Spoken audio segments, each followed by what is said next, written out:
Espace TV, les grandes gueules, le top des GG.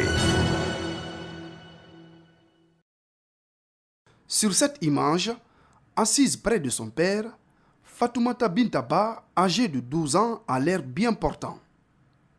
Mais derrière cette image se cache une souffrance liée à une brûlure survenue il y a 6 mois dans un village de Mali-Yembérin. Ses cuisses, ses mains et sa partie intime sont sérieusement affectées.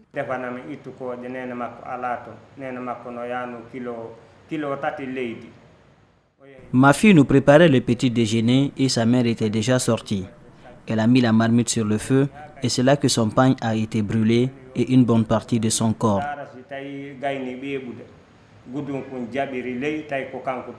La fille est actuellement admise à l'hôpital Iansdine où elle suit des soins. Mais son traitement nécessite des moyens que ses parents n'ont pas. D'où cet appel.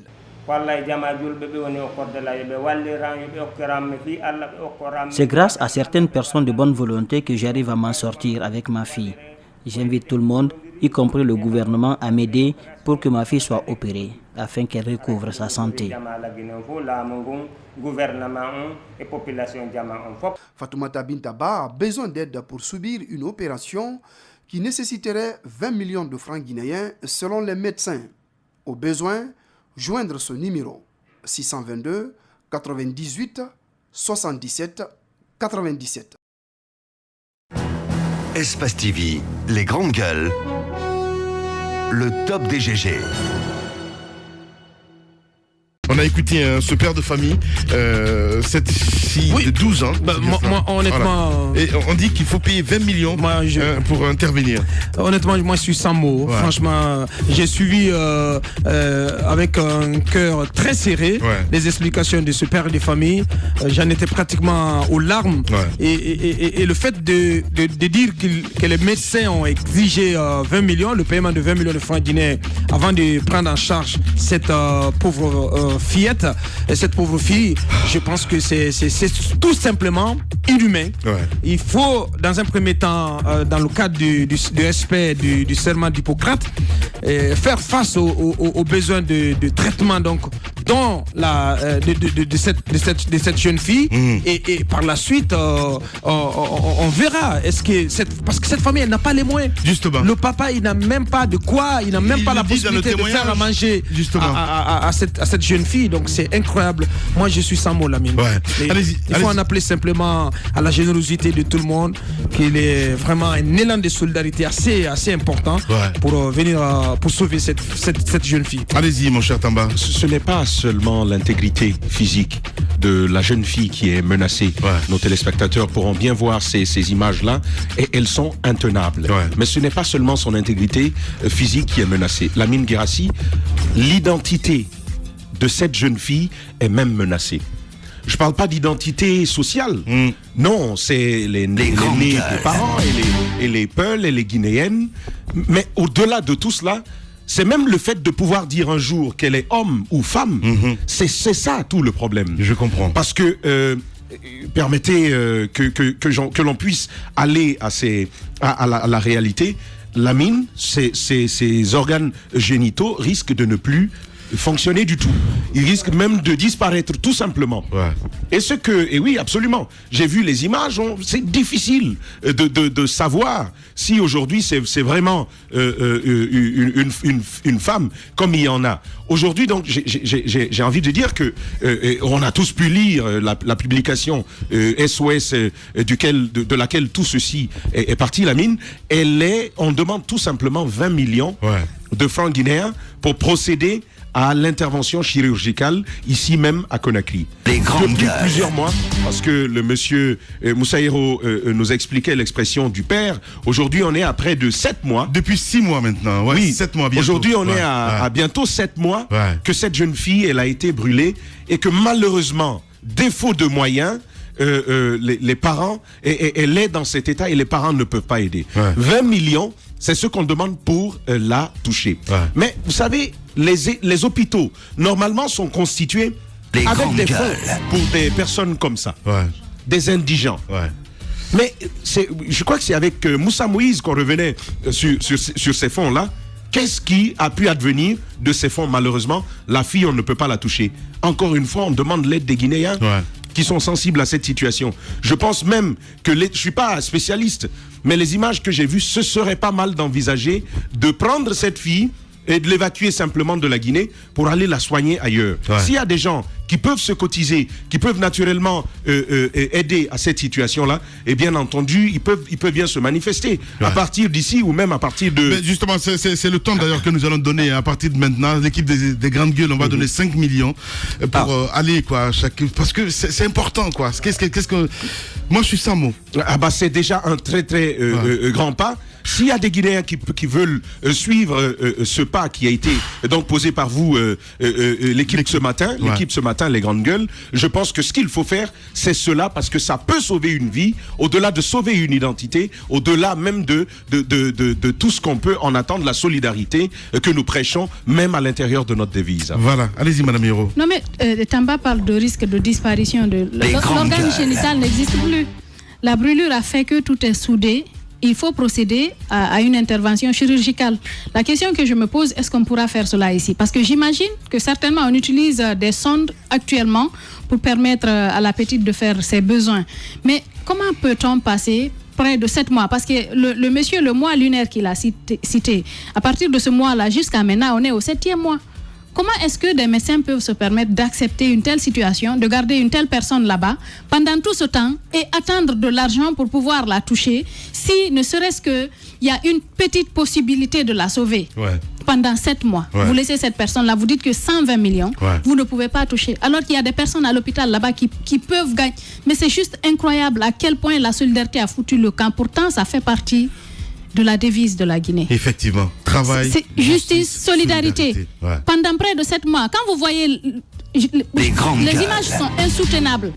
L'organe génital a disparu. Il faut opérer cette petite si on veut vraiment qu'elle redevienne une personne normale, parce qu'elle n'est plus normale. Voilà, la solidarité évidemment s'est mise en place. Madame Hiro, des auditeurs qui nous signalent, on a cet auditeur sur Twitter qui donne aussi 1 million de francs guinéens. Bravo. Voilà, donc ça fait 6 millions. Allez-y, Moussa Moïse là. C'est bon, je pense que les personnes de bonne volonté sont en train de se bouger, mais il faudrait qu'on puisse trouver une solution de façon pérenne à ce genre de cas. Justement. Vous savez, les maladies compliquées, les brûlures assez graves à plusieurs degrés, je ne sais pas s'ils en ont combien, les médecins peuvent nous édifier là-dessus, mais il faudrait que nous ayons des hôpitaux spécialisés dans ce domaine-là. Les évacuations, certes, ça permet peut-être d'apporter des solutions salvatrices à certains besoins, mais ça ne peut pas continuer parce que ça coûte extrêmement cher. Effectivement. Alors, qu'est-ce qu'on peut faire au niveau du ministère de la Santé dans la mise en place, par exemple, de centres spécialisés pour des cas de ce genre-là? Des enfants qui sont victimes de malformations, ces femmes-là qui ont des maladies compliquées. Je pense qu'il faudrait qu'on ait ces hôpitaux spécialisés. Et aussi, il ne faut pas oublier, au-delà des fonds qui sont alloués donc à la prise en charge des personnes pauvres, alors il y a aussi le fait que nos hôpitaux ne sont pas équipés. J'aimerais reprendre la phrase d'Alpha Blondy qui dit que nos hôpitaux sont malades. Nos hôpitaux sont vraiment malades. C'est-à-dire, vous y allez peut-être à l'idée que vous voulez ressortir en recouvrant votre santé, mais ce n'est pas le cas. Parce que ce sont des hôpitaux qui ont besoin d'aide. Ce sont des hôpitaux qui sont des cas humanitaires. Il faut entretenir nos hôpitaux, il faut les équiper. On aurait pu faire d'Ebola une opportunité. Moi, j'ai bien compris la phrase du chef de l'État aujourd'hui, mais ça n'a pas été le cas. On a plutôt fait d'Ebola une calamité. Donc, je pense qu'il n'est pas trop tard pour pouvoir faire de ces hôpitaux-là des centres au moins qui peuvent, des lieux qui peuvent recevoir les malades et faire face aux différents besoins exprimés. Voilà, écoutez, si vous voulez en tout cas réagir, pourquoi pas faire un don, le numéro de téléphone s'affiche juste en bas de l'écran. Si vous nous écoutez à la radio, c'est le 622 98 77 97. Je reprends le numéro, le 00224 622 98 77 97, c'est le numéro de téléphone du père de cette fille de 12 ans. Espace TV, les grandes gueules, le top des GG. Député à l'Assemblée nationale, député de l'UFDG à l'Assemblée nationale, voilà, avec qui nous allons continuer d'ailleurs le débat. Ça va? Bonne rentrée. Il s'appelle Dadi Ousmane Gawal Diallo. Disons que c'est un sobriquet que je porterai bien sans adopter le comportement. C'est quoi cette pipe? Bonjour. C'est juste pour envoyer un signal à qui de droit. Oui. À qui de droit? Pour dire que pour fumer la pipe, il faut la connaître. Ouais. Comment ça va ce matin? Parfaitement bien. La rentrée, on est en forme ou pas du tout? Disons en forme. Ouais. Et l'actualité du pays nous donne de l'énergie et nous donne de la matière à être en pleine forme pour le combat politique, parce que des sujets n'en manquent pas. Le gouvernement est boiteux et nous donne vraiment tous les éléments pour casser l'autre pied afin d'abréger les souffrances de ce pays. Voilà. Les inondations du côté de Gawal, beaucoup de choses sont passées, monsieur Ousmane Gawal. Et c'est l'occasion pour moi de remercier Espace qui a pris cette question à bras-le-corps et qui a pu permettre de donner de la voix à la souffrance que nous vivions dans cette localité oubliée. Et cela a permis d'alerter les politiques, le gouvernement, les ressortissants. Et une mobilisation exceptionnelle a eu lieu. Et il faut les remercier à tous les niveaux. Le chef de file nous a secourus, les ressortissants se sont mobilisés, des structures du parti à l'étranger également. Oui. Le gouvernement est venu aussi apporter sa pierre dans ça. Je pense que grâce à vous, les Guinéens ont compris que nous étions en situation de détresse, et c'est une manière pour nous aussi de dire qu'Espace a veillé à ce que la solidarité qui est mentionnée dans notre devise ait un sens, et cela a permis de réveiller cette conscience au niveau de nos concitoyens. C'est quelque chose d'important. Merci beaucoup. Alors, on a écouté un juriste constitutionnaliste tout à l'heure, professeur Jobelemou, par rapport à la Cour constitutionnelle. Que cela vous inspire-t-il? Parce qu'on a l'impression que malgré toutes les réactions de la communauté nationale, notamment les juristes, les activistes de la société civile, on a l'impression que les 8 conseillers, comme le dirait Jacques Léo Aleno, ces 8 Guinéens veulent s'opposer à tout le monde. Ils comptent réellement mettre en place un autre président de la Cour constitutionnelle. Que cela vous inspire-t-il? D'abord, ça me dit simplement qu'ils sont sûrs de quelque chose. Ils sont sûrs du soutien du chef de l'État et du gouvernement. C'est pour moi pas un secret, dans la mesure où ce sont des rebelles à l'intérieur d'une institution démocratique, parce qu'ils ne s'appuient pas sur la loi. Lorsque vous faites des décisions ou vous adoptez des comportements en déviant les règles édictées ou les lois de la République, vous n'êtes ni plus ni moins qu'un rebelle, simplement par rapport au système. Vous n'êtes pas un frondeur, vous n'êtes qu'un faussaire, vous êtes qu'un tricheur. Et là, voir leur communiqué passer dans la radio publique, la télévision nationale hier, dit clairement qu'ils ont le soutien du chef de l'État, ils ont le soutien du gouvernement, et c'est pour ça qu'ils se permettent, malgré le forfait qu'ils sont en train de faire et qu'ils ont été dénoncés partout, d'adopter ce comportement. J'ai écouté le professeur qui ne peut être plus clair que cela. Les explications qu'il a données sont limpides.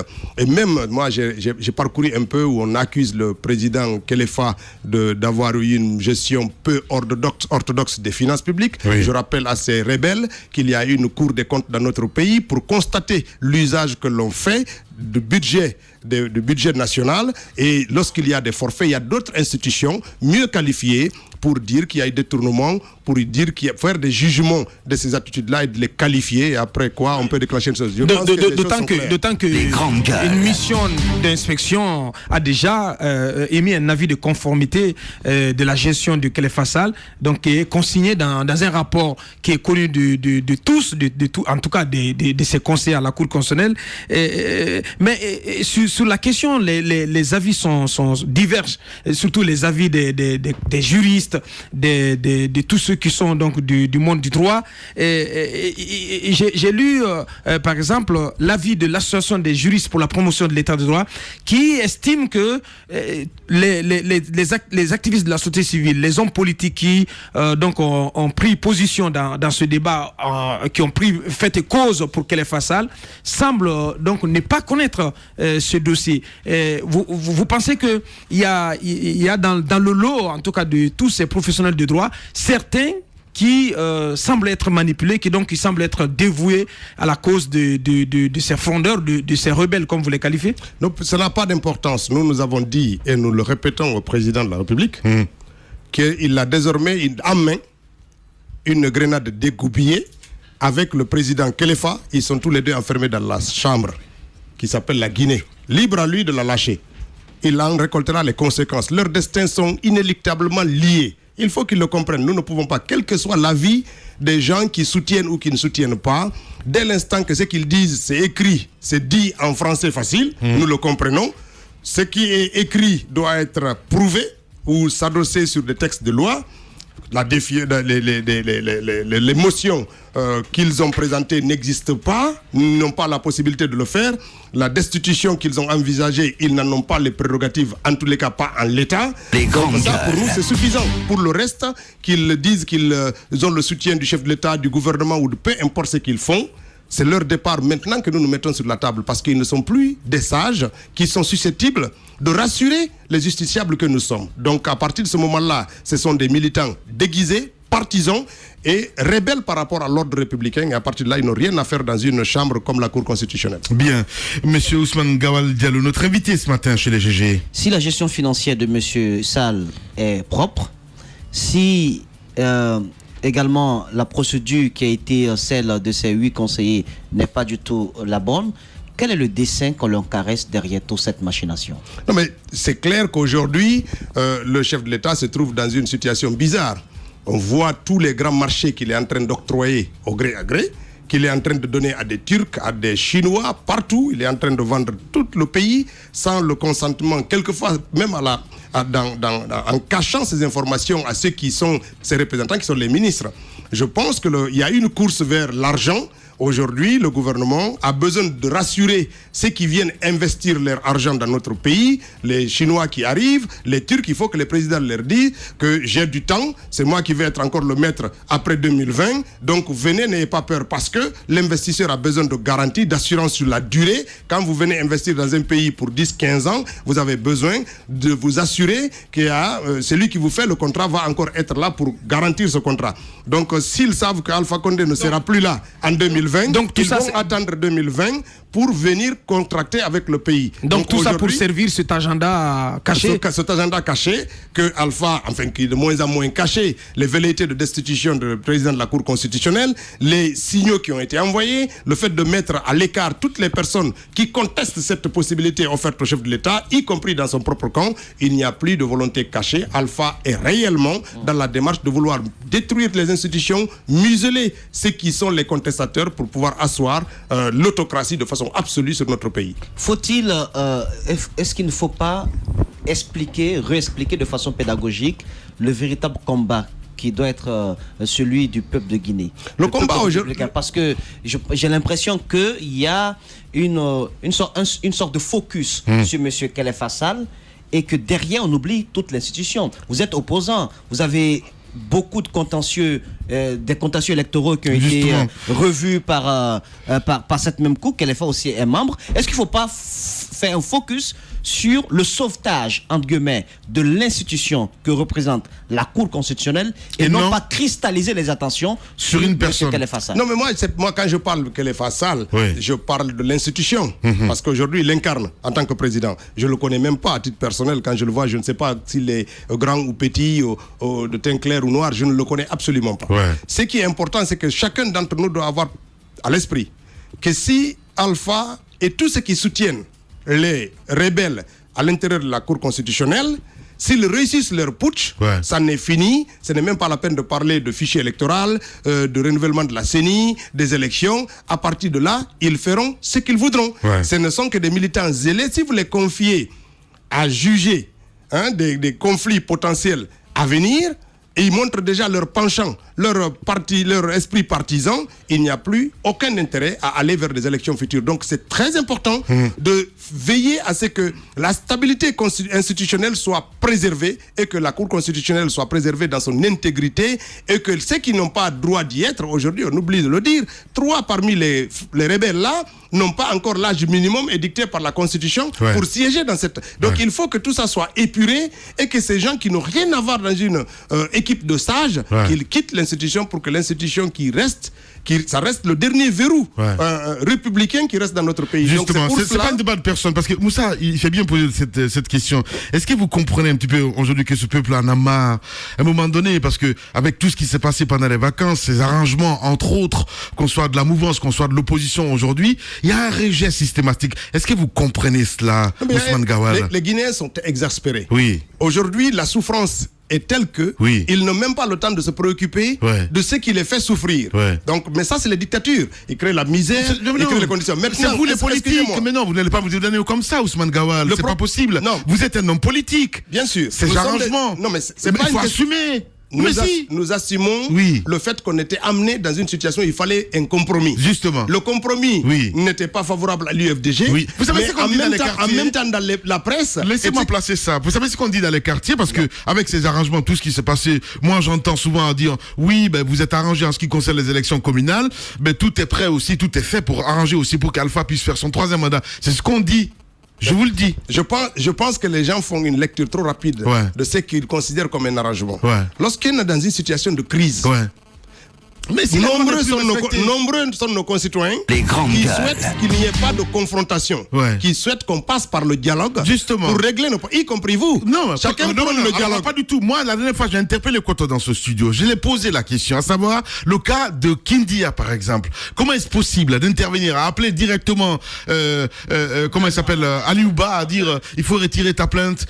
Je n'arrive pas à comprendre. Soit à un moment, on se dit on est dans une république ou on est dans une république de copinage. C'est aussi simple que ça. Oui, mais attendez, le rapport avec le judiciaire. Non. Le problème est pédagogique. Excusez-moi. Je vous connais très bien les politiques. J'arrive. Touchant le fond, c'est important. J'arrive sur le fond. Touchant le fond, c'est important. J'arrive sur le fond, je reviens sur mon explication. Ce qui est clair, c'est que quand il y a un conflit politique, nombreux sont nos concitoyens qui souhaitent que la résolution passe par le dialogue.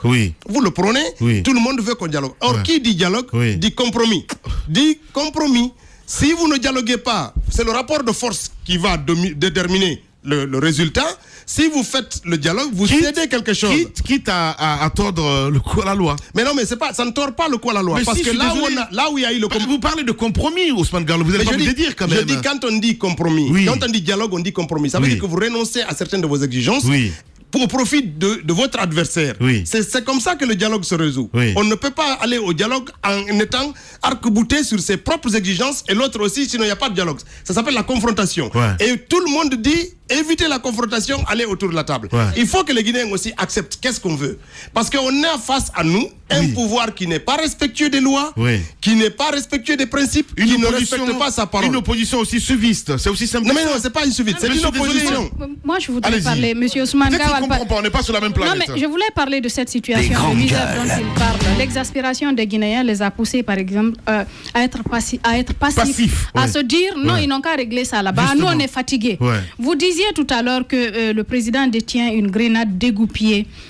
S'ils réussissent leur coup, qui à votre avis peut par exemple empêcher ces 8 conseillers à réussir le coup? Qui peut les empêcher? Quand on sait qu'il y a un sentiment de ras-le-bol. Il y a un sentiment de ras-le-bol. Non seulement parce que quand on parle d'opposition dans un pays, c'est pas que l'opposition politique. Il y a les forces sociales, il y a les forces il y a le syndicat, il y a la société civile. Mais ce qu'on remarque ici aujourd'hui, c'est que la société civile ne réussit pas pratiquement à s'unir pour barrer la route à certaines velléités qui se passent parce que on a vu par exemple lors des dernières, toutes les manifestations des forces sociales ont été interdites. Les syndicalistes, la même chose, qui veulent revendiquer la même chose. Qui peut empêcher cette velléité-là? Ce qui est en vue, qui peut arrêter cette machine? Une des réponses, ce sera pour demain. La société civile a appelé à un sitting. Si la mobilisation est de taille, si les Guinéens répondent à l'esprit qui anime les acteurs de la société civile, si les gens répondent à la préoccupation qui est la nôtre, en ce moment-là, ce sera un signal sans équivoque au gouvernement que le peuple de Guinée est déterminé à défendre ses lois et ses institutions. Si les gens ne répondent pas, ce n'est pas... c'est en ce moment-là, il faudra user encore de pédagogie pour amener les gens à une prise de conscience. Parce que vous êtes en train de dire, effectivement, moi je suis d'accord avec Moussaïro, lorsqu'elle dit ce qui s'oppose, ce ne sont pas seulement l'opposition politique, ce qui s'oppose à la destruction des valeurs de la République, des institutions républicaines, du non-respect des lois. Vous en faites partie. Les médias doivent prendre position clairement parce que ce qui est en jeu peut mettre en péril la liberté de la presse, peut mettre en péril la liberté d'entreprendre, peut mettre en péril les institutions démocratiques. Donc, en ce moment-là, c'est toutes les forces vives, au-delà des partis politiques, qui doivent se mobiliser pour barrer la route à ceux qui tentent de privatiser nos institutions et nos libertés. Nous comprenons tout ça. Mais non, mais attendez, cette réaction, par exemple, de Ahmed Kangouma, je l'ai vu un petit peu sur Facebook, à dire le balai citoyen est en train de jouer notre rôle. Vous comprenez quelque part que cette population n'a plus confiance en vous, les politiques? Non, pas du tout. C'est-à-dire qu'il y a... Non, pas du tout. Vous savez, la population met chaque portion d'institutions dans un rôle. Lorsqu'il s'agit de défendre sur certaines questions, ils font plus confiance aux partis politiques qu'à la société civile. Et dans certains aspects, ils font confiance à la société civile, aux partis politiques. Vous comprenez ce ras-le-bol? Attendez, vous comprenez ce ras-le-bol? C'est pas un ras-le-bol. C'est-à-dire que nos concitoyens sont plus sensibles. Lorsque vous dites que c'est la société civile qui appelle pour défendre les institutions, la question n'est pas partisane. Vous ne pensez pas que, puisque la question est éminemment politique, cette question qui est liée, qui s'attache à la crise à la Cour constitutionnelle, vous ne pensez pas qu'il était de votre ressort, vous politiques, notamment la principale force politique de l'opposition guinéenne, d'appeler à de la mobilisation pour faire pression, pour éviter donc que ce push, que ce qui se passe à la Cour constitutionnelle, que vous qualifiez de push, ne prospère. Deux explications à cela. Premièrement, effectivement, c'est une question politique, mais non partisane. C'est-à-dire que la société civile est aussi dans la dimension politique, mais non partisane. Lorsqu'elle appelle à défendre une institution, c'est pour ça qu'on a été avisé, et je pense que la plupart des formations politiques, comme l'UFDG, comme l'UFR, comme le PDN ou le BL, ont appelé à répondre à l'appel de la société civile. Ça veut dire que nous allons répondre à une question politique, mais non partisane. Nous ne voulons pas non plus envoyer le signal au peuple de Guinée comme si la crise à la Cour constitutionnelle, c'est une opposition entre l'UFDG et l'URPG. Nous voulons que les Guinéens comprennent que c'est une crise politique majeure, mais non partisane. Et c'est pour ça qu'on se mobilise derrière la société civile. Allez-y, Moussa Moïse. Lorsque au lendemain d'une élection quelconque, on se retrouve pour parler de comment gérer les voix des électeurs, si ça ne viole pas la loi, ça ne la respecte pas non plus. Ce dont les citoyens ont besoin, dans cette sorte de rapport que vous avez avec le parti au pouvoir, l'UFDG et le RPG, c'est quand même d'amener de plus en plus le pouvoir, d'amener de plus en plus le parti au pouvoir à respecter les règles qui régissent l'organisation des élections dans notre pays. Combien de réunions, combien de concertations, combien d'accords, de compromis, de compromissions qu'ils ont fait depuis que ce régime est au pouvoir. C'est aussi de votre rôle. Absolument. Non, mais je suis parfaitement d'accord. Il faut judiciariser à un moment donné un certain nombre de choses, y compris en allant dans le bras de fer avec ce pouvoir. Moi, c'est mon option, mais c'est pas moi l'opposition. Vous savez, dans une situation comme ça, attendez, c'est pas moi, c'est pas une personne qui décide. Vous tenez compte de la diversité d'opinions qu'il y a dans l'opposition. Vous tenez compte des avis des uns et des autres et vous faites la médiane par rapport à ça. Maintenant, ce qui est clair, c'est qu'aujourd'hui, c'est clair que si on disait de facto, on ne va pas au dialogue, on refusait, on serait dans votre studio en train de dire oui, vous entendez la même, vous avez refusé. Maintenant, les Guinéens ont compris que le fait de répondre à la main tendue du pouvoir est inutile. Non, ce risque est rayé. Je suis vraiment désolé. Mais vous venez de le rayer. À un moment donné, vous étiez un partisan du dialogue. Non, pas du tout. C'est clair, vous étiez partisan du dialogue. Alors là, je vais juste vous faire comprendre quelque chose, Ousmane Gawal. Il y a eu, vous, personnellement, et le président de l'UFDG, je veux dire, des accords où il y a des sujets, par exemple, vous vous êtes exprimé dessus, c'est pas ce qu'il pense le parti. Je parle dans ce sens-là. Il y a un moment donné, soit on se dit, on est bonhomme, on va droit au feu, ou bien on se dit, écoute, on laisse faire les choses. C'est ce qui se passe là maintenant. Quand vous dites que vous n'êtes pas vous l'opposition. Non, je parle de ma personne. Mais j'ai bien compris, justement. Il y a une chose qu'il faut comprendre. Il y a des décisions qui ont été prises au sein de l'UFDG dont vous n'étiez pas d'accord. Vous êtes d'accord avec moi? Absolument. Mais voilà. Mais il y a une majorité qui penche. Mais non, ça tient pas, ça glisse. Il y a une chose qu'il faudrait que l'on accepte ici. C'est que premièrement, lorsqu'il y a un sujet sur la table, nos opinions individuelles, nous les émettons. Mais c'est l'opinion de la majorité qui va être l'opinion du parti. Même s'il y a des esprits différents qui peuvent s'exprimer, ça ce n'est pas un problème. Mais ce n'est pas la voie que le parti a choisie. Maintenant, aujourd'hui, le fait d'aller répondre à ces mains tendues, c'est aussi une pédagogie qui a amené l'immense majorité de nos concitoyens à considérer que le dialogue est inutile avec le pouvoir d'Alpha Condé. Donc, maintenant, il faut aller au rapport de force. Et ce rapport de force, on n'est pas loin de cela. Parce que même la société civile... Vous pensez que l'occasion est toute opportune avec cette crise à la Cour constitutionnelle, donc d'engager enfin ce rapport de force et de régler complètement avec Alpha le respect des institutions, le respect des lois. La question, Ousmane Gawal, il y a cet appel qui a été émis par Balai Citoyen, donc vous l'avez soutenu, c'est un appel venant d'une organisation de la société civile suis donc neutre politiquement. Ce sitting, il va avoir lieu demain. Vous avez d'ailleurs appelé vos militants à y participer, mais ce ne sera pas suffisant pour certainement faire barrage à ce qui va arriver. Est-ce qu'ils sont décidés à élire un nouveau président le 27? Jusqu'où vous comptez aller dans cette épreuve de force, dans ce rapport de force, et quelle autre option vous reste-t-il pour empêcher cela? On ira jusqu'au bout, y compris jusqu'à la destitution du président. Les grandes gueules. On ira jusqu'au bout. Par un mécanisme. D'abord, il ne faut pas oublier qu'il y a une motion de destitution d'Alpha Condé qui est à l'Assemblée nationale, qui souffre dans les tiroirs de Kori Kondiano depuis plus de 1 an. Mais qui n'a aucune chance d'aboutir, puisque lorsque les voies constitutionnelles sont travesties, lorsque les lois sont banalisées et piétinées, vous laissez la voie à toutes les autres formes illégales de s'exprimer. Mais rappelez-vous, au Burkina, quelqu'un venait de rappeler tout à l'heure, un de vos interlocuteurs, qu'au Burkina, le peuple a dû prendre son destin en main. Mais le peuple de Guinée prendra son destin en main pour freiner toutes les velléités de confiscation de nos institutions. Qu'allez-vous faire au lendemain de ce sitting? Nous allons encourager les populations à accroître la pression sur les gouvernants et sur les responsables de ces institutions. Des manifestations qui vont déborder Conakry et qui vont s'étendre sur l'ensemble du pays. Il faut qu'on aille jusqu'au bout. Non, mais par rapport à ce sitting, moi je ne vois pas l'opposition se mêler à ce sitting, parce que est-ce que vous pensez qu'on vous laissera franchir le pont Moussoudougu pour aller vous joindre au ballet citoyen? Ça, c'est la première question que je me pose, parce que il y a eu récemment à Mandiana, si vous vous souvenez, une manifestation. C'est le fief du pouvoir en place, mais la manifestation a été réprimée et dans le sang, il y a eu un mort et des blessés. Vous pensez qu'on vous laissera accompagner notamment la société civile, le ballet citoyen, par rapport à ce sitting de demain? Je ne sais pas ce qui va se passer demain, mais ce que je veux dire par rapport à la situation de Mandiana, c'est pour moi l'occasion de rappeler que Mandiana n'est pas le fief du RPG Arc-en-Ciel. Je vais vous dire une chose. C'est que la Haute-Guinée, depuis longtemps, ce sont des cadres véreux qui viennent voter, fabriquer des résultats et les donner à Alpha. Et Alpha les récompense, ces cadres-là. Alors que la population a tout un choix. Alpha s'en fiche de la population parce qu'il sait que celle-ci ne vote pas pour lui. Ce sont des cadres qui viennent privatiser le vote des gens, donner 98% à Alpha, et Alpha les nomme ministres le lendemain. On les connaît. Qui sont ici.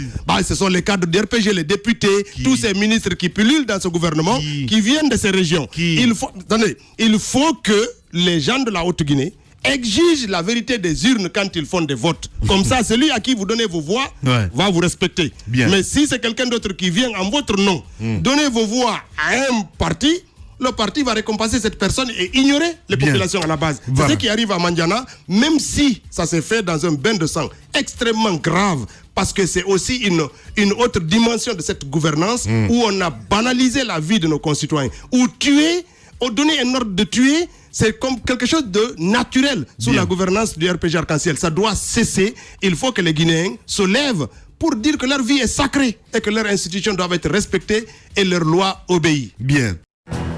Espace TV, les grandes gueules, le top des GG.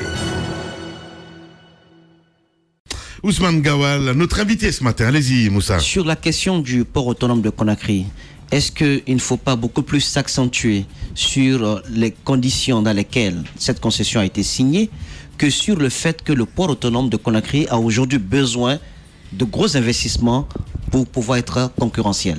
Bon, disons que moi, d'abord, je dis encore une fois, la clé de voûte, c'est vraiment la question de la Cour constitutionnelle. Parce que s'il n'y a plus d'autorité supérieure qui est capable de dire la norme juridique, il n'y a plus de limite à la folie humaine. Maintenant, pour la question du port, moi, j'étais clair là-dessus. C'est une forfaiture. Nous, on nous dit aujourd'hui que le port a dans ses propres comptes, dans les banques en Guinée, 30 millions de dollars d'argent qui appartient au port, et que l'investisseur s'est engagé à mettre 40 millions de dollars. Si vous avez 30 millions, pourquoi vous cédez votre bien pour quelqu'un qui s'engage à vous donner 40 millions? C'est plus facile pour vous d'emprunter 10 millions pour faire vos investissements. que de dire on va garder ça, on va tout céder à quelqu'un qui va nous amener 40 millions. C'est de la forfaiture. Avez-vous vu et lu la convention? J'ai lu la convention. On parle plutôt de 500 millions de dollars. Ça, oui, mais c'est 25 ans. C'est 25 ans. Mais ils n'ont pas dit combien le port va générer en 25 ans. Combien le port va générer en 25 ans? C'est-à-dire le ministre des Transports a expliqué que ça devrait rapporter à la Guinée à hauteur de 15 millions de dollars par an annuellement contre 0 francs en ce moment. Si ça rapporte 0 francs, comment ils font pour avoir 30 millions de dollars dans leur compte? Il faut que le ministre comprenne. Il est arrivé sur un sujet qu'il ne comprend pas. Aujourd'hui, on lui écrit sur une feuille blanche ce qu'il doit dire. Il le dit. C'est décevant. De la part de M. Abakar Sylla, c'est extrêmement décevant cette attitude. Vous pensez qu'il était il n'a rien compris. Il était un automate. Aujourd'hui, il joue à l'automate parce qu'il n'a pas compris le contenu, ou il a compris, il le fait sciemment. C'est aussi clair que ça. Il portait bien la parole quand il était de l'autre côté. Hélas, vous savez, la transhumance politique. Soudainement, il ne porte plus bien la parole parce qu'il est de l'autre côté. Il joue à l'automate. Ça veut dire qu'il jouait aussi à l'automate quand il portait votre voix. Je ne dis pas qu'il ne porte pas la parole. Je dis c'est une parole qu'il porte à laquelle il ne croit pas, à laquelle il n'a aucune connaissance, il n'a aucune maîtrise. Ce contrat a été fait à son insu. Il est aujourd'hui appelé à la soutenir, non pas d'ailleurs en tant que porte-parole du gouvernement, mais en tant que ministre du secteur, parce qu'on a dénoncé le fait que ça a été fait à son insu. C'est pour ça qu'il ne le porte pas en tant que porte-parole. Ça, c'est un deuxièmement. Quand je vois l'affaire du port de Conakry, un des experts du domaine qui était le comptable, je ne sais pas, le comptable ou le DAF, qui a démissionné ou qui a été démis de ses fonctions, il a donné une opinion d'expert sur ce document, un document clair et net là-dessus. Mais alors, même on a vu les deux femmes se tirer les chignons, chacun disant qu'il ne connaît pas, on m'a appelé à midi, viens signer. Ça veut dire que tout ce qui a été fait entre Alpha Condé et la société turque, et à l'insu du peuple de Guinée, à l'insu des cadres du port, à l'insu du ministère. Un point, un tiré. C'est ce qu'il a fait avec la société, la Guinéenne de l'énergie, que j'ai dénoncé ici à un moment. L'État guinéen a un bien, on prend le bien, on donne à un particulier, il produit un bien et il le revend à l'État, sans qu'il n'ait mis aucun sou là-dessus. C'est la même chose qu'on est en train de faire avec le port de Conakry. Alors, bien. Allez-y. L'installation des exécutifs communaux, on en parle parce que c'est un peu c'est ce qui découle de cette entente, de ce deal politique que vous avez eu avec le RPG, qui s'est étendu à d'autres partis politiques évidemment, parce que c'est les deux grands partis qui commencent toujours. Alors, ça a donné lieu à des dérapages qui sont allés jusqu'à toucher le tissu social guinéen. D'abord Kindia, avec la sortie de l'imam, ensuite du côté de Tanene. Alors, qu'est-ce que tout cela vous inspire? Disons que j'étais déçu, d'abord, que cela vienne d'un prélat, quelqu'un qui doit prôner l'unité. La religion à laquelle il est l'imam lui recommande de ne pas aimer pour les autres ce que lui-même il n'aimerait pas pour lui-même. Oui. Et il s'est écarté aussi bien des valeurs de l'islam que des valeurs de l'État guinéen pour prôner ce qu'il a dit. C'est quelque chose d'extrêmement décevant de sa bouche. Maintenant, et là, Sekhouna, moi, ça ne me surprend pas. C'est un militant du RPG et c'est un maire du RPG. Attendez. Il était avec vous auparavant. Oui, aujourd'hui, c'est le maire de la délégation spéciale de Tanene. Il agit comme militant du parti, c'est tout. Donc, à partir du moment où toutes ces prises de position, pour moi, c'est comme si c'est Damaro qui avait parlé. Ça n'a aucune importance. C'est la parole d'un politicien. Maintenant, ça tombe sous le coup de la loi. Oui. Parce que ces déclarations violent l'article 4 de la Constitution. Il appartenait au procureur de la République d'agir dans ce sens. Mais le procureur, c'est mieux. C'est d'ailleurs la voie qu'avait choisie M. Abdoulaye Ba en portant plainte contre l'imam central de Kindia. Mais c'est d'où l'importance de la question de la mine. Comment comprendre qu'à la suite de cette plainte, que le président de votre formation politique, au nom de la paix, d'une compromission politique... Non, c'était pas un compromis. Je pense que c'était plutôt dans ce cadre. Dans ce cadre d'espèce, c'était ni le compromis parce que c'est pas un accord.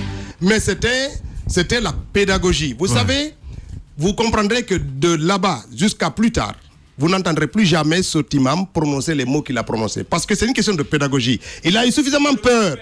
Parce qu'attendez, le mal est fait. Vous savez, la justice est aussi pour l'éducation. La sanction judiciaire, c'est pour que quand vous l'envoyez à la prison, il sorte mieux pour la société. Ouais. Donc là, il n'est même pas allé en prison. Il a suffisamment tremblé pour faire amende honorable. Oui, mais vous ne pensez pas qu'il devait subir quand même toute la rigueur de la loi? Vous avez suivi son sermon qui a suivi, où il est revenu sur ses paroles, il a quasiment plaidé le pardon, et je pense que la démarche du chef de file d'opposition a servi aussi à ramener l'homme dans sa dimension d'un justiciable et lui dire, prenez conscience, si vous prenez conscience, nous, retirons notre plainte, mais il faut revenir sur vos paroles pour renforcer la cohésion. Parce que si vous savez que votre action judiciaire doit créer un clivage pour plus diviser le pays, vous réfléchissez sur ce que vous faites. La question n'est pas de dire seulement qu'il a gâté, on l'amène en justice. Si la justice, le résultat, c'est encore renforcer la institution, vous évitez la justice parce que vous travaillez pour l'unité de la nation. Non pas seulement de judiciariser tout, mais pour que les actes servent aussi à renforcer l'unité et la cohésion des sociétés que nous gouvernons. Juste pour comprendre, certains ressortissants de Kindia m'ont confié que l'UFDG avait un autre choix pour la mairie de Kindia. Un choix d'un certain qui est tombé sur un certain Bangoura ou Ibrahim Mansouri, qui aurait été lésé au profit de M. Abdoulaye Ba. On s'en fout de ces discours, ça n'a aucune importance. On peut, attendez, vous savez, attendez, je vais vous dire une chose. Moi, non, ça n'a aucune importance. Moi, pour être député, a été recalé au profit de... Celui qui est, M. Bangoura, qui est concerné, n'était pas là-bas en tant que fils d'eux. Il était là-bas en tant que militant de l'UFDG. Abdoulaye Ba était en tant que militant. Moi, pour être député à Gawal, j'étais en concurrence avec mon oncle direct, Talibé. C'était dans la même famille, c'est mon oncle. L'UFDG m'a préféré à lui. Est-ce qu'on le discrimine par son nom? Il faut qu'on arrête à un moment donné. Les partis font des choix sur des variables politiques, sur des critères politiques et non sur des variables irrationnelles et ethniques. Bien. Donc là-dessus, c'est du farfelu, ça n'a aucune importance. Ben écoutez, si vous le dites, Ousmane, quand ça vous arrange, évidemment, on jette ça comme si c'était... Et voilà quoi. Allez-y, Madame Ayero. L'autre pan de l'accord obtenu récemment lors du dernier dialogue politique et qui souffre d'application, c'est bien entendu l'indemnisation des victimes. Parce que depuis 2011, il y a eu beaucoup de victimes. Il y en a qui sont encore en prison. Il y a je pense aussi la libération de certains détenus. Où est-ce qu'on en est? Disons, quand vous avez affaire à un gouvernement qui ne respecte rien, c'est difficile. Grenade est en prison, alors que la justice a fait un non-lieu. L'enfant devait être libéré depuis très longtemps, mais il est devenu un prisonnier personnel du chef de l'État. Ah bon? Parce que lorsque la justice dit que quelqu'un n'a rien à faire en prison et que vous continuez à le garder au mépris de tout, ça devient un prisonnier personnel. Ibrahim Mansouri est en prison, alors que des paroles plus graves que ce qu'il a dit sont prononcées. Parce que simplement, il a parlé du chef de l'État à un moment donné, il est en prison. C'est comme hier, vous avez vu l'acharnement, tout de suite la promptitude de la justice pour courir derrière ce syndicaliste, parce que simplement, dans sa déclaration, il a parlé du fils du président. Il faut que ça s'arrête. Mais tout cela montre l'état de faiblesse dans lequel se trouve notre pays et la malgouvernance, parce que c'est ce qui caractérise ça. Quand un État prend ses responsabilités, et c'est là que moi j'ai reproché au Premier ministre, parce qu'il est quand même, suivant l'article 58, le garant des accords politiques et des accords dans notre pays, mais malheureusement il n'arrive pas à peser pour faire en sorte que les accords politiques soient respectés. Les indemnisations ne verront pas le jour, la libération des prisonniers, ça dépendra de l'humeur du président, parce qu'il ne respecte rien. Moi, c'est pour ça que je fais partie de cette minorité de ce pays qui croit qu'il ne faut rien négocier avec Alpha. C'est quelqu'un qui aime le corps à corps. Vous venez torse nu face à lui, battez-vous pour obtenir quelque chose. Je reviens sur la question de Moussaïro, sur l'indemnisation. C'est une question quand même, comme un serpent de mer. Ça revient à tous les accords qui sont servis au peuple de Guinée. Apparemment, vous n'avez pas le sentiment aujourd'hui d'être impuissant sur cette question. C'est repris cette question, en fait, le traitement qui est accordé à cette question est repris dans tous les accords. Mais aucune suite, aucune matérialisation, Ousmane Gawal. Pendant ce temps, les victimes, ceux qui ont été victimes de pillage, c'est tous ces commerçants qui n'arrivent pas à se relever, attendent toujours que quelque chose soit fait en leur direction. Quand ça concerne les peuples, quand ça concerne les populations, le pouvoir piétine cela. Que ça s'agisse des événements du 28 septembre, on attend même toujours qu'il y ait justice. C'est pas que partisans. Les Guinéens attendent que l'État prenne en compte leurs propres préoccupations. Ça n'arrive pas. C'est quelque chose de désespérant. Mais c'est aussi ça qui est à la base de la cristallisation de la défiance vis-à-vis de ce gouvernement. Aujourd'hui, le gouvernement n'a aucune autorité. Donc cette défiance, quand ça va atteindre le point maximum, vous verrez ce qui va se passer dans ce pays. Ce sera une révolution qui mettra à la touche tous ces acteurs qui se croient aujourd'hui invincibles et qui piétinent nos lois, qui rigolent sur nos institutions et qui s'en fichent de nos vies et de nos souffrances. Donc tout cela, toute cette crise, tous ces manquements que l'État observe vont alimenter, si vous voulez, la crise qui est prévisible, qui arrive et qui peut-être, avec ce qui se passe à la Cour constitutionnelle, va être l'élément déclencheur. Bien. Espace TV, les grandes gueules. le top des GG. Monsieur Ousmane Gawal Diallo, il faut le rappeler, député de l'UFDG à l'Assemblée nationale, notre invité ce matin. Allez-y, madame. Non, mais moi j'ai l'impression que plutôt au niveau de vos revendications, il y a des priorités. Par exemple, récemment, pour obtenir, comment on appelle, ce compromis que vous avez fait avec le RPG Arc-en-Ciel au niveau des différentes mairies, par exemple du Breka et Kindia, ça a été une priorité. Vous avez menacé de sortir et finalement, vous avez obtenu cela. Est-ce que vous faites de l'indemnisation et de la libération des détenus une priorité comme la précédente action que je viens de citer? Absolument. D'abord, ça faisait partie des accords. À chaque fois, ces questions sont en première ligne et sont soulevées et alimentent, y compris les thèmes que nous défendons à l'occasion des manifestations. Il n'y a pas que politique. Parce que pour nous, l'indemnisation des victimes est prioritaire par rapport. Mais ce qu'on peut obtenir, c'est l'accord. La mise en œuvre de ces accords dépend aussi de la bonne volonté du gouvernement, parce que c'est lui qui va indemniser, c'est lui qui va sortir l'argent du budget. Ce que nous avons vu, c'est qu'on était allé jusqu'à nous dire que sur les fonds communs, on va prélever les montants des indemnisations, y compris à l'occasion de la dernière loi de finances rectificatives. Donc, après cela, vous comprenez, on met des budgets à la disposition des ministres qui ne touchent même pas ces budgets. Donc, quand on nous dit que l'argent est mobilisé, il refuse de mettre. Le budget du chef de file a été intégré. Le président en fait ce qu'il veut. Il le suspend quand il le souhaite. Oui, donc aujourd'hui, Alpha Condé fait dans notre pays ce qu'il veut. Ouais. Il n'y a plus de limite à ce qu'il croit être sa puissance. Vous savez qu'il ne respecte pas ses engagements. Vous y allez quand même. Non, je pense qu'aujourd'hui, même les meilleures volontés qui prônaient le dialogue dans nos partis, dans l'opposition, je pense qu'aujourd'hui, ils sont en train de perdre de la voix parce que personne ne veut plus, personne ne souhaite un dialogue avec ce gouvernement. Nous ne demandons qu'aucune confrontation, qu'un rapport de force pour que les barrières soient créées clairement par rapport à les grandes gueules. Vous êtes prêts à attendre de voir les exécutifs communaux élus installés enfin à la dernière réunion de l'OR. Vous avez exigé du ministre Bourema Condé de prendre enfin cette note circulaire pour convoquer les premières réunions des conseils communaux. Jusqu'où vous irez, vous attendrez que ces exécutifs soient installés. Deuxième question, le Premier ministre Kassori vient de passer 100 jours à la tête du gouvernement. Qu'est-ce que vous retenez de ces 100 jours? Qu'est-ce qu'on peut mettre à son actif? Et troisièmement, je place la troisième question. La rentrée scolaire, elle semble être compromise, fixée officiellement au 3 octobre.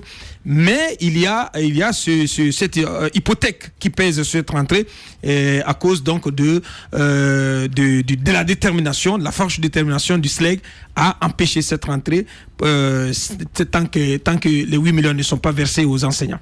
Disons que sur les 100 jours de Kassori, moi j'ai retenu comme beaucoup de Guinéens des annonces qui sont périmées, des promesses à ne pas en finir, qui ne viennent pas.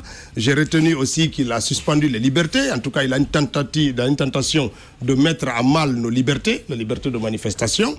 C'est aussi constater que des syndicalistes ont été bastonnés, ont été emprisonnés. Ça, je le retiens aussi pendant ça. Et puis, il y a beaucoup de mamaya sur le nettoyage de notre ville. Il y a toujours autant d'ordures, ça, il faut le dire. S'il y a une seule chose qu'on peut mettre à son actif de positif, c'est peut-être l'accord non abouti sur le contentieux électoral.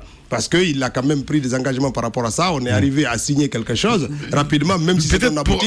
C'est peut-être cette petite chose qu'on peut mettre à son actif. Tout le reste, il a tout de même réussi cela. Il a tout de même réussi quand même à résorber en partie cette crise qui était quand même là depuis des années. Quelle crise? Cette crise liée au contentieux post-électoral. Je dis, s'il y a quelque chose de minuscule à mettre à son actif, c'est bien. Attendez, la rue. Les grandes il nous a pas sorti de la rue. Mais je dis, il est arrivé à un accord non abouti. Donc à partir de ce moment, vous n'avez pas mis un seul pied dehors. Non mais oui. Kassori est fort. On a écrit quelque chose qui n'est pas encore appliqué totalement, mais qui était satisfaisant pour nous. Donc s'il y a quelque chose d'actif à mettre à son compte, c'est peut-être ça. Maintenant, pour tout le reste, c'est des promesses, c'est la répétition, c'est de faire, et j'étais surpris d'entendre Kassori répéter les discours qu'on disait contre lui, qu'il contestait quand il était à l'opposition. Et aujourd'hui, il répète comme un parfait militant du RPG, les boubous, la danse, la mamaya, les avions pour aller parler à des hommes misérables, tout ça c'était du classique, des anciens gouvernements. Les grandes gueules. Donc comme sur le carburant par exemple, parce que vous avez dit qu'il a maté les syndicalistes, vous le voyez, donc lever la même option, l'option de la confrontation avec les syndicalistes de l'éducation. Non, mais il faut aller à la confrontation. Moi, j'encourage les syndicats à aller à la confrontation parce que si on ne va pas à la confrontation, on ne trouve pas de limite. Il faut qu'on arrête un pouvoir autocratique. Il faut aller à la confrontation. Société civile, syndicats, partis politiques, tous ensemble, face à un pouvoir despotique pour mettre les barrières à leur volonté de confisquer nos libertés et nos institutions. Allez, ça nous reste que 5 minutes. Allez-y, Moussa. Comment vous appréhendez l'horizon des législatives avec la question sous-jacente de la CENI, mais aussi du fichier électoral? Disons qu'il y a des questions qui sont fondamentales, qui ne sont pas réglées. Si on décide de respecter l'accord politique, de changer la CENI, de faire évoluer le fichier électoral, ça va avoir un impact sur les délais des élections. Il faut réfléchir. Si on trouve les moyens qu'il faut et que le gouvernement est de bonne foi, il peut mettre les moyens, aller très vite sans que cela n'impacte le calendrier électoral. On peut aller très vite en mettant les moyens et la bonne volonté. Il y a des possibilités, on est encore dans les délais. Il ne faut pas que Alpha croie que nous allons nous associer avec lui pour ne pas respecter les délais constitutionnels ou pour organiser n'importe quelle élection législative dans ce pays. On n'acceptera plus jamais. Il faudrait que ça soit clair. Il y a le temps actuellement de changer la CENI, d'améliorer le fichier électoral, d'organiser les élections législatives en février. Donc des craintes de glissement de calendrier. Ça, c'est lui qui le sait. S'il y a glissement de calendrier, ça sera sans lui. Bon. Il faut qu'Alpha comprenne que la Constitution balise ses droits. Et donc, s'il viole la Constitution, il sera un président illégal. Il est déjà illégitime. Bien. Allez-y, madame. Alors, la question que je voulais poser par rapport à cette force, cette mobilisation au sein de l'opposition, on a l'impression qu'elle s'effrite de plus en plus parce que récemment, pendant l'accord, le président, il a rencontré d'abord l'UFDG, mais après, il a rencontré l'UFR. Est-ce que on sent en sourdine qu'entre le PDN, l'UFR et l'UFDG, vous ne filez plus le même coton. Pourquoi ces petites frustrations des partis qui quittent petit à petit l'UFDG? On a l'impression que vous êtes en train d'être esselés. Espace TV, les grandes gueules, le top des GG.